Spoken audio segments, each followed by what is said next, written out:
बिस्मिल्लाहिर्रहमानिर्रहीम। अस्सलाम वालेकुम। मैं हूँ साइमा दाल सब्ज़ी के साथ। तो आइए आज बनाने सीखते हैं बल वाला पराठा किस तरह से बनता है बिल्कुल यूनिक स्टाइल में। तो देखिए क्या क्या चीज़ें चाहिए। यहाँ पर मैंने 1 कप के करीब मैदा ले लिया है, आप आटा भी ले सकते हैं। और यहाँ तकरीबन 1.5 कप के करीब पानी है जिसमें मैंने चीनी को डाल के भिगो दिया था ताकि ये मेल्ट हो जाए और थोड़ा सा फ्लेवरी टेस्ट इसका आ जाए। तो यहाँ पे चीनी मिक्स हो चुकी है। थोड़ा सा बटर, घी या ऑयल चाहिए होगा। तो मेरे पास डालडा घी था, इससे ज़्यादा अच्छे पराठे बनते हैं, वो मैंने ले लिया है। और ये हाफ़ टी स्पून के करीब नमक है, ये ऐड कर दूँगी इसके अंदर। बस यही चीज़ें भी जाएंगी इसमें। तो यहाँ पर थोड़ा थोड़ा पानी ऐड करके मैं इस मैदे को गूँध लूँगी। आप चाहे तो आटा भी ले सकते हैं या आधा मैदा और आधा आटा भी आप ले सकते हैं। हल्के हल्के से हाथों से इसकी डो तैयार करेंगे, इस तरीके से जैसे हम रोटी के लिए आटा गूंथते हैं उसी तरह से। ना बहुत ज़्यादा सख्त होगा और ना बहुत ज़्यादा नरम। तो चलिए इसको मैं अच्छे से डो की शेप में बना लेती हूँ। थोड़ा सा पानी और जाएगा ताकि ये ड्राइनेस ना हो इसमें। ये देखिए इस तरीके से ये आटा जो है वो मैं आपके सामने ही गूंथ कर तैयार कर लेती हूँ। अच्छे से इसको हाथों के नीचे मसलेंगे। इसी तरीके से मैं इसको 3 से 4 मिनट तक गूंथ लेती हूँ और फिर एक साइड पे रखते हैं। उसके बाद इसके पेड़े बनाएंगे। तो यहाँ पर हमारा मैदा जो है वो सेट हो चुका है। मैदा या आटा आप कुछ भी ले सकते हैं। तो यहाँ मैं इसके छोटे छोटे से पेड़े तैयार कर लेती हूँ। जिस साइज़ के आपको पराठे चाहिए आप उसी तरह से पेड़े बना लें इसके। तो मैं यहाँ नॉर्मल सा साइज़ लेती हूँ। तो एक पराठा हम पहले बनाकर तैयार करते हैं।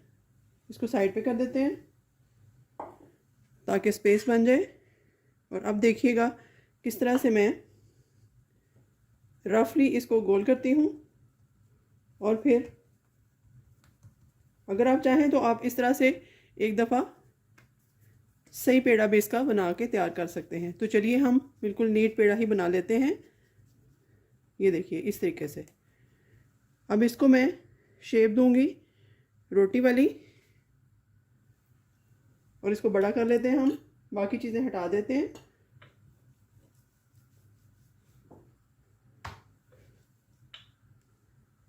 इसको एक बड़ी सी रोटी की सूरत में हम बेल लेते हैं। तो चलिए इस रोटी को जितना बड़ा आप बेल सकते हैं उतना बड़ा बेलिएगा। तो यहाँ पर देखिए रोटी हमारी काफ़ी बड़ी सी बेल चुकी है। अब इसका एक मेन प्रोसेस है जिसके बगैर आपके बल वाले पराठे अच्छे नहीं बनेंगे बिल्कुल। ये मैंने घी को मेल्ट कर लिया है। आप कोशिश कीजिएगा घी से ही तैयार करें। ऑयल से वो अच्छा खस्तापन नहीं आएगा जो आप चाहते हैं। तो चलें इसके ऊपर एक पराठे पर तकरीबन 2 चम्मच के करीब मैं घी लगाऊंगी। हाथों की मदद से इसको फैला दूंगी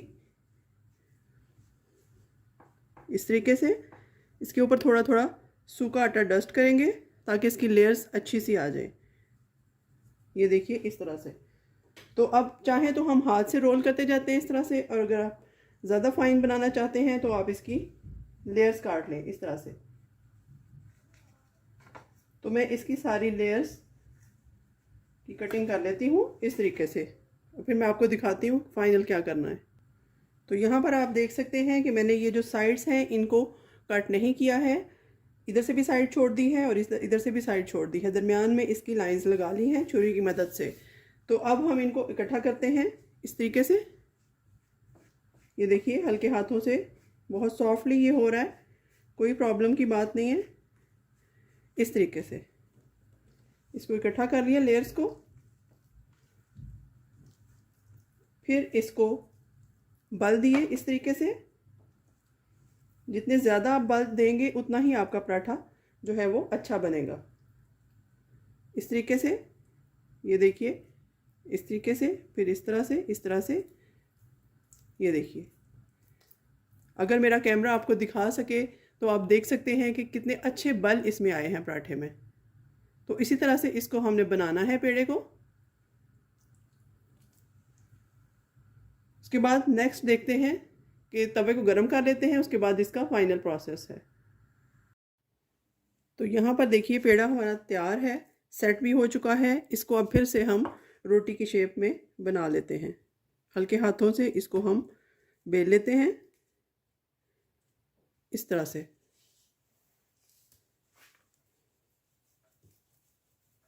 ये देखिए इस तरीके से इसमें सारी लेयर्स आ रही हैं। तो इसी तरह से मैं इसको बेल लेती हूँ और तब तक हम अपने तवे को गरम कर लेते हैं। तो यहाँ पर देखिए जी, हमने तवे को तैयार कर लिया है, गरम कर लिया है। अब उसके ऊपर थोड़ा सा ऑयल डालूंगी मैं। नॉन स्टिक तवा लिया है ताकि हमारा पराठा चिपके नहीं। तो यहाँ जो पराठा हमारे पास तैयार था वो इंतहाई हल्के हाथों से हम इसके ऊपर स्प्रेड कर देते हैं, इस तरह से डाल देते हैं। आप देख सकते हैं किस कदर गुड लुकिंग पराठा बनने जा रहा है हमारा। अगर आपका थोड़ा बहुत टेढ़ा भी बन जाए तो कोई प्रॉब्लम की बात नहीं है। तो यहाँ पर देखिए जी, ये साइड कुक हो चुकी है। अब इसके ऊपर हल्का हल्का मैं घी डालूँगी। इस पराठे में घी ज़्यादा लगता है, इसीलिए इसकी लेयर्स बनती हैं और क्रिस्पनेस इसमें आती है। मीडियम टू लो हीट आप रखिएगा। तो चलिए इसको मैं साइड चेंज करती हूँ इसकी। अभी से आप देख सकते होंगे किस तरह प्यारी सी लेयर्स इसके ऊपर आपको नज़र आ रही हैं। फिर इसी तरह से हल्के हाथों से थोड़ा और ऑयल डालते जाएंगे और हमारा पराठा जो है वो इंतहाई मज़ेदार बनकर तैयार हो जाएगा। या बच्चों को दें, बड़ों को दें, नाश्ते में जैसे मर्ज़ी इसको एंजॉय करें। तो चलिए इस साइड से भी इसको सेक लेते हैं। हल्का हल्का आप हिलाते जाइएगा और आप ये देख सकते हैं अभी से इसकी लेयर्स किस कदर खूबसूरती से ये अलग अलग हो रही हैं। ये देखिए इस तरह से। थोड़ी सी हीट को मैं बढ़ा दूंगी, बिल्कुल मीडियम पे रख के इसको हम रोस्ट करेंगे। पहले एक साइड से 2 से 3 मिनट, फिर दूसरी तरफ से। चलिए करके देखते हैं। अभी इतना अच्छा कलर नहीं आया, लेकिन थोड़ा सा इस तरफ से करके फिर दोबारा उस तरफ से करके आपको फाइनल लुक दिखाती हूँ। तो अब देखिए पहले वाली साइड दोबारा टर्न करके देखते हैं। ये देखिए किस कदर खूबसूरत कलर आया है पराठे का, माशाल्लाह माशाल्लाह।